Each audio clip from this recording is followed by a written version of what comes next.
Salut à tous, on se retrouve aujourd'hui pour parler du FC Barcelone en ce mardi 4 février et on commence tout d'abord avec Szczęsny. Donc hier les gars, c'était un jour off, un jour de repos pour le FC Barcelone après la victoire 1-0 avant-hier contre l'équipe d'Alaves, et Hansi Flick a donné un jour de congé à l'équipe, donc hier lundi, mais Szczęsny est venu à l'entraînement et a été le seul à le faire parce que même pendant tes jours de repos, si tu veux venir t'entraîner, tu as le droit, bien évidemment, les portes sont ouvertes. Et en gros il y avait Szczęsny qui était présent hier à l'entraînement, il a fait un petit entraînement individuel et Szczęsny ensuite a arrêté sa voiture pour prendre des photos avec plusieurs fans avant d'arriver à la Ciudad Deportiva d'entraînement hier. Donc voilà, donc de nouveau entraînement aujourd'hui mais avec tout le monde. Cette fois-ci c'est la reprise de l'entraînement pour préparer bien sûr le prochain match qui aura lieu après-demain du côté de Mestalla à Valence.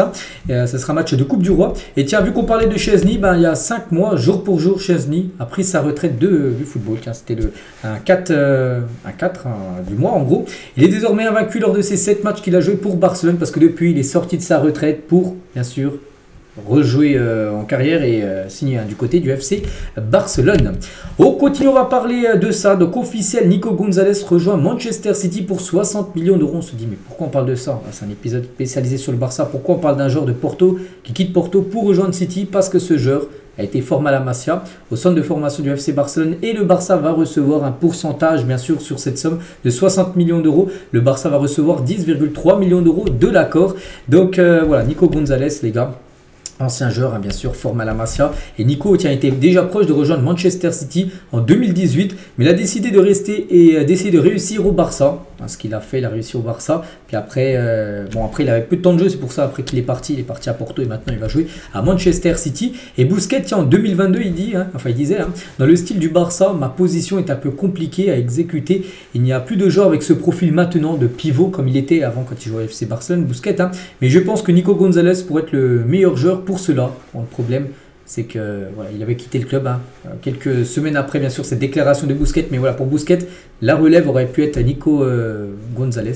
Il n'a pas pu le faire vu qu'il a quitté le Barça. Et Xavi aussi en 2022, il avait dit j'espère que Nico, Gavi et Pedri pourront nous donner beaucoup de joie et aller au-delà de ce que Busquets, Iniesta et moi nous avons fait dans le passé. C'est vrai que Gavi et Pedri sont toujours là.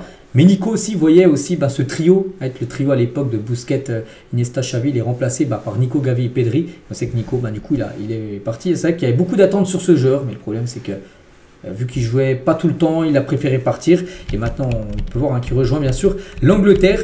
Et à noter que du coup, Porto va encore faire ses courses au Barça parce que Porto avait acheté bien sûr Nico Gonzalez maintenant qu'ils ont vendu à City. Et en gros, maintenant, ils cibleraient Pablo Torre. Enfin, ils ont ciblé Pablo Torre hier lors du dernier jour du mercato. Et le Barça dit non. Le Barça, Hansi Flick hors de question. Pourquoi? Parce qu'Hansi Flick compte sur Pablo Torre.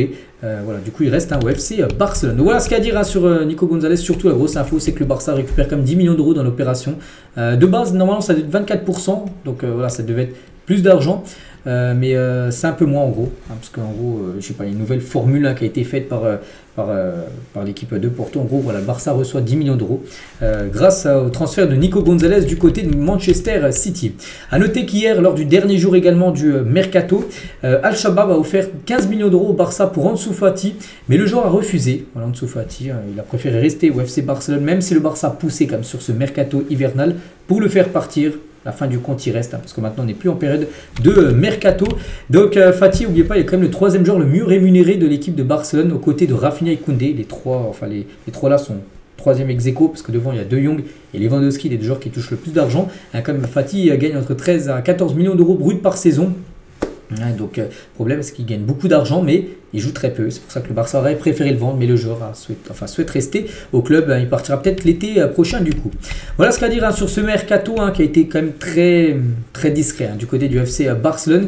N'oubliez pas que des fois le Barça est quand même actif sur un mercato d'hiver. Par exemple en 2022 il y a eu Adama Traoré, Ferran Torres, il y a eu Aubameyang et Dani Alves. Les quatre avaient signé lors du mois de janvier 2022, il y a 3 ans. Les 4 avaient plutôt bien réussi quand même du côté du Barça, enfin tous. Regardez, la preuve, Ferran Torres c'est toujours au club. Voilà ce qu'elle va dire. Donc là, c'est bien sûr Nico Gonzalez qu'on a parlé tout à l'heure. On continue maintenant avec le programme bien sûr des prochains matchs. Donc on est le 4, le prochain match c'est le 6 jeudi. C'est après-demain, c'est le match contre Valence, match de Coupe du Roi. Attention, 21h30 le coup d'envoi. Valence en plus, ils vont vouloir prendre leur revanche par rapport au 7-1 que le Barça leur a infligé là, il y a quelques semaines. Donc là il y a le match jeudi. Dimanche les gars, déplacement à Séville.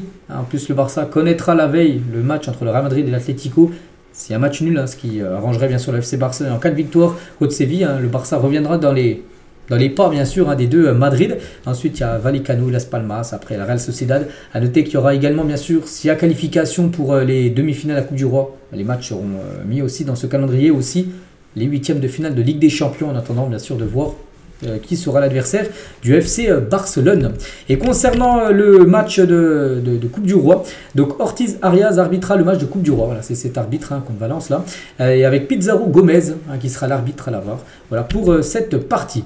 Et concernant ce match, même si j'ai pas vu encore le groupe, parce que le groupe sera dévoilé certainement demain, mais d'après les infos en provenance d'Espagne, Dani Olmo sera dans la liste de l'équipe pour le match contre Valence. Il revient, lui qui est forfait quand même depuis 2 semaines à peu près, il n'a pas joué.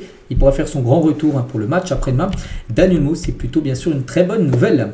On va parler de ce joueur, donc Thomas Konechny est sorti de l'hôpital après la violente collision avec Gavi. Vous savez, les deux ils ont fait tête contre tête. C'était très. Les deux sont partis à l'hôpital. Donc pour Gavi, il est sorti plus rapidement. Regardez, lui il est quand même marqué. Voilà. Et il a une. Je sais pas comment ça s'appelle, le coussin autour de lui. Mais bon, bref, le joueur est actuellement en route pour Vitoria, pour rentrer chez lui. Voilà, tant mieux. Les deux se sont bien sortis. Mais voilà, c'est vrai que ça a été. Il y a eu beaucoup de. Plus de peur que de mal, on va dire, pour les deux joueurs. La une aujourd'hui du journal Sport, ça parle de Lamine Yamal. Lamine, le roi des passes décisives. Voilà, c'est ça qui est titré aujourd'hui, bien sûr.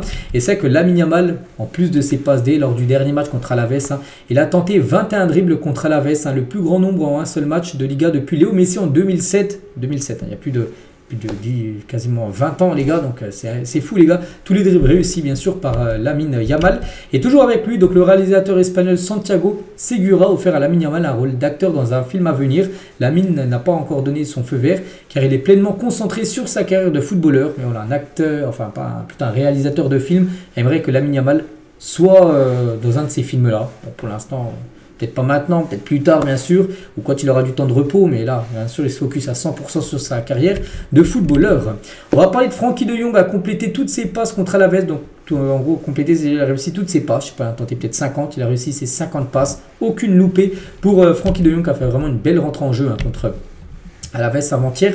Et un journaliste, il a dit, De Jong a regagné la confiance de Flick, surpassant Casado après s'être remis d'une blessure. D'abord joué plus haut, il s'épanouit maintenant plus profondément, impactant les jeux avec des passes et des mouvements précis. Sa résurgence a fait taire les critiques, transformant les huées en applaudissements, parce qu'il y a quelques semaines, il se faisait siffler, et maintenant il applaudit. Frenkie de Jong, ça va beaucoup mieux pour le joueur.